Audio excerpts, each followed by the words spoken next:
Pat Narduzzi taking on the Big Ten. Is this recruiting class for Ohio State? Is it sky high or is it fool's gold? All-star game and much more. That and more coming up here on the Best Noon Sports Show, period.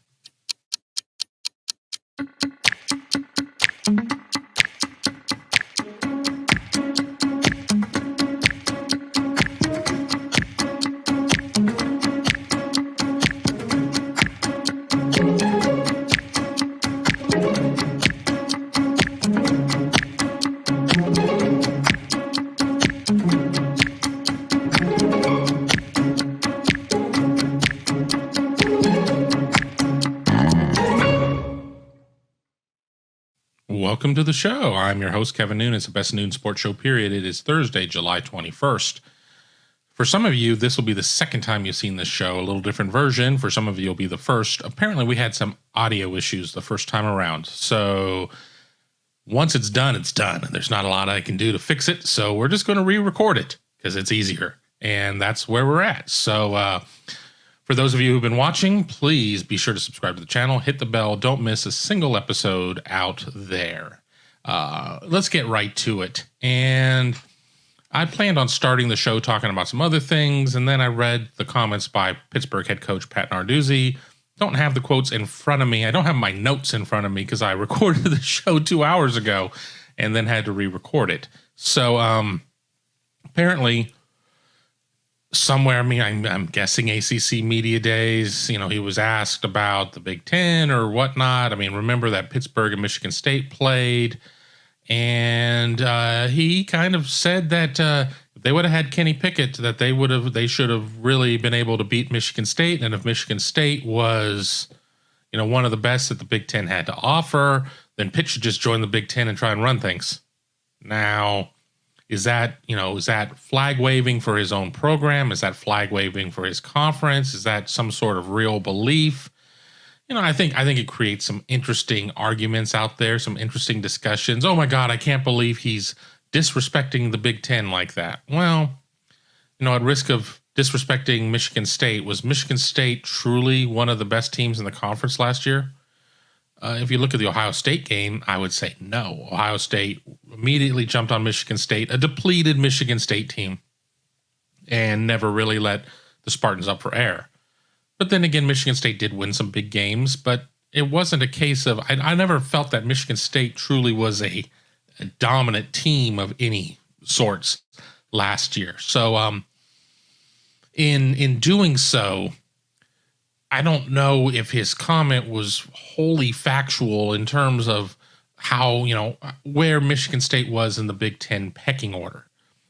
I think that Pitt certainly would check a lot of boxes for realignment for a conference, Big Ten included. Great academic research. They do, there's some things that they do very well, but they don't open up TV markets. They don't excite advertisers. They don't excite television networks. There are a lot of things that are there that don't necessarily work. So was it a case of him trying to campaign a little bit for Pitt to find a chair once the music stops? The ACC's got its grant of rights that are going to last, into the mid 2030s. So unless he's concerned that the ACC is suddenly going to fall apart, and, according to some research out there done by some internet sleuths and a comment made by somebody in the Louisville administration, there is a path for the ACC to kind of come apart with 8 votes to dissolve the conference. It's not a case of, there could be one holdout and everybody else could want to leave, and then that one team would get all of the money of the penalties that would come flying back in terms of the grant of rights. So, kind of take it for what it's worth. But, I think it's an interesting point. I would rather have a coach out there swinging than a coach out there being like, I just hope we don't get hurt. Oh, we're fine. Whatever. So, kind of take it for what it's worth. But I kind of enjoyed that type of, that type of talk because it's fun.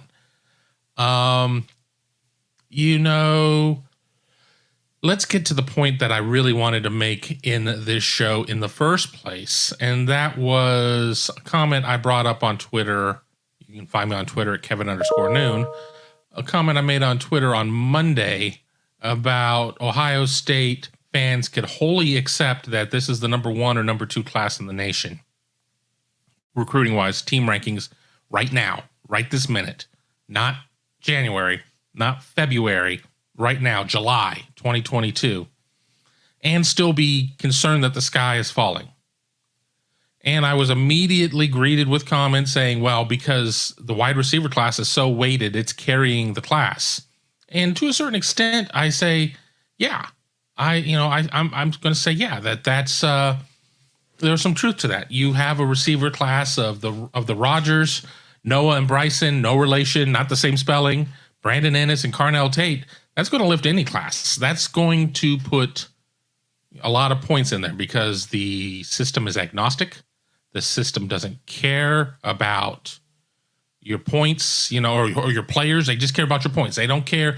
You can have 25 wide receivers in your class, and they could all be worth X amount of points. And you're going to get your points, and you're going to go from there. So it doesn't look and say, well, there's not a defensive lineman in this class. There's not a quarterback in this class. There's not any of that. It doesn't care. It doesn't care. It's a formula. It's like the algorithm. The algorithm doesn't care. It's just a formula. It's just math, science, whatever. So you can still sit there and say, okay, well, it's a great class in certain positions, but what about, and certainly offensive line? I mean, we can kind of go through some players that they've missed out on recently. I mean, you sit there and you have the situation of where, Popo Aguirre, the linebacker, goes to Miami. Linebacker Tackett Curtis goes to USC. Olas Alanen, the offensive lineman, is supposed to announce on Friday. All trends there seem to be Alabama. And even before those trends, it seemed to be Miami. Ohio State was doing really well there until it wasn't. Could he shock the world? No, sure. I think a lot of people want to lump in defensive line, but I think that we don't look at the Jason Moores of the class because we want to talk about the kids that they miss out on. Well, you missed on this kid, and you missed on that kid, and those are going to be the kids we're going to fixate on. If Ohio State's 19 kids, if they only were sitting at 6, and the 13 kids that are committed right now, all committed from September to December to the early signing period, people would be over the moon. Oh my God, what a great class. Because there's a recency bias on that. And if somebody has not committed recently, you're not going to really talk about it. You're not going to talk about the couple 5 stars you have in your class. You're not going to talk about, I saw no run-up on Jelani Thurman, the tight end, the 4-star tight end. Nobody's talking about him. There have been other guys that just kind of get overshadowed because of who they're committing at the same time as. And it's just a lot easier to kind of focus on the just on what people want to talk about. They want to talk about the guys that you miss on. I mean, and it's just natural. And I'm not being critical. I'm not saying that that's the wrong way to view it. I mean, it is the wrong way to view it. You should appreciate the wins. You should appreciate the halves. There are a lot of programs out there that wish that they had Ohio State's problems right now with a 19-man class sitting there at number 1, and according to most of the rankings, probably number 2 and some other ones. I don't keep track of all of them. Not working in a network, I don't subscribe to one or the other because that's the company edict. I kind of bounce around. I mean, I know the one network that I use the most because that's where I worked for the longest. Doesn't mean that they're right. Doesn't mean somebody else is right. Somebody else is wrong. It's just how their rankings are. I mean, it's kind of like when I was going through Twitter, and I believe it was Carnell Tate. Maybe it was Brandon Ennis, and one of the networks had him very low, and one of his 7-on-7 coaches was losing his mind. And I don't think it was like legitimately like throwing a vase across the room or anything like that, but just show me where there are X amount of receivers that are better than my guy. So, I mean, it's all subjective. It's all, I'd say fun, but there are a lot of people who don't have fun with it. This big business is big serious and don't have fun with any of that. So I get it. And I'm not making light of it. I'm not talking down to anybody. That's peace and love. Peace and love. That's what the big noon sports show period is about. Peace and love. Want to talk a little bit about the award season, award list season. We have already had several of the major awards, the Maxwell, the Bolitnikoff, the Davey O'Brien, a couple others come out. And it's the usual suspects for Ohio State, especially on the offensive side, when you have C.J. Stroud and Jackson Smith-Njigba and Trevion Henderson. But you also, I mean, there was one award, I'm trying to remember. There are 130 Division 1A teams, or FBS. And I think there were 73 players on the watch list. Now, that doesn't mean 73 different programs were represented there, but 73 players. Probably still from at least 65 programs. So still at least 50% of the Division I FBS playing programs had a player represented. Is that really a watch list of any sort? I mean, could you just not sit there and have, the graph out there with the big circle and just say, everybody? We're watching everybody. I mean, it gives us stuff to write about. It gives us stuff to talk about. We're not going to do a full segment on it. We're not going to sit there and be like, okay, now here's why these guys were up here for the Maxwell Award. Here's why these guys were up here for the Doak Walker Award. Here's why these guys were up there for, the Bolitnikoff Award. We're not, none of those, I think it's something fun to talk about. It signifies the start of the run-up to the season. We've already had SEC Media Days. ACC Media Days are going on or done at this point. Obviously people were focused on some of the comments from Jim Phillips. We'll talk about that maybe tomorrow. A lot of things are going on with that, but it's still something fun to talk about, but I don't put too much weight into it. And honestly, we don't see the cut down on most of these awards until November. It's like the first week of November, they cut down to a semifinalist list. The last week of November, we're at a finalist list. And then like December 8th, we're awarding the awards. So is there a lot of value in these? Do you guys pay attention to these watch lists? I know we're going to write about them, but do you read it? Do you care? Do you sit there and be like, my quarterback is up for 6 awards? Well, a lot of quarterbacks are probably up for 6 awards. If you're putting 73 on this list and 62 on this list and 51 on this list, there's going to be some overlap there. So are you really highlighting the top players at this point? Or are you just trying to shoot a shotgun blast to hopefully catch the guy that's going to win?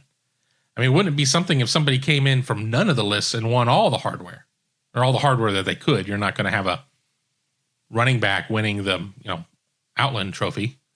But wouldn't that be something? We'd probably just see a wider net cast the next year just to try and prevent that from happening. As we go through, and again, once again, I'm Kevin Noon. This is the best noon sports show, period. Be sure to like the channel, subscribe to the channel, hit that bell. This is a re-record because we had some audio issues with the first one. Hopefully I don't have to change the slug. We're getting technical there, but I may have to completely reload this show. Don't want to have to do that. Watch the All-Star game this week. Talked about the home run derby earlier on Monday. I think it was Monday morning. It all runs together. But did you watch the All-Star game? Did you enjoy the All-Star game? 3-2, AL wins. NL gets up, I think it was 2-0. AL has one big inning, a couple of big home runs off of Tony Gonsolin of the Dodgers, and that's that. Is there enough offense in the All-Star game for you to get excited? Are you a hardcore baseball fan who enjoys pitching? Are you a casual baseball fan? If you're a casual baseball fan, you probably weren't watching, even though there's no other sports really going on at the time. But are you watching? Are you okay with them bringing in all of these all-star caliber pitchers and saying, you got one inning, just go for it? You're going to probably face 3 or 4 batters depending on how things are going, and you're just rearing back and you're mowing guys down. I mean, is there enough offense there? Is it enough to bring in young fans for the sport? Because let's be honest, baseball has not done a great job of catering itself to any sort of fan that hasn't been a fan before, with work stoppages and a lot of other strife. And because of all of that, the other sports are benefiting. I mean, in terms of youth participation, everybody's playing soccer. And, this isn't a pro soccer, anti-soccer thing, because I know that if I take one side or the other, people from the other side it's much more of a third rail than you would like to believe it is, but it is a third rail issue. So how does, but with that being said, you look at the sports ratings, and even though that the MLB All-Star ratings were down, it was still by far the most watched of all of the All-Star games, apparently. And, they still found a way to spin it as positive numbers, even though the numbers were down. So do you do anything to fix the All-Star game? Do you not do anything to fix the All-Star game? Is this much ado about nothing? Is baseball in a situation of where it's got to fix itself? Because you watch these contracts that are going out there. You watch Juan Soto turning down, what is it? A contract for $440 million. Yes, please. You see him turn that down. Revenues are getting higher. Rights deals are outrageous. I mean, how is baseball going to make it? How is it going to make it up? How is it going to stay sustainable? How are they going to be able to fulfill all of these things? You need fans. You need fans. You need viewers. All-Star Game is supposed to be this highlight, this culmination moment, of the midseason, Midsummer's whatever, Dream, Classic, Niner. I don't know. You need to do something there. I'm going to try and get this show wrapped pretty quick so I can get it turned. And I have also promised I'm going to try and do most of my normal shows under 20. Be sure to tune in tomorrow at 12 Eastern. We are going live to talk about most topics. Most topics. Not all topics. Most topics. Be good. So we got that going on. I want to give a shout out to my boys, Tom Orr and Tony Gerdeman. They launched their new show. I will have a link in the comments. And that's really about it. So until I talk to you live tomorrow for at least an hour, have a great day, be well, and I'll talk to you very soon.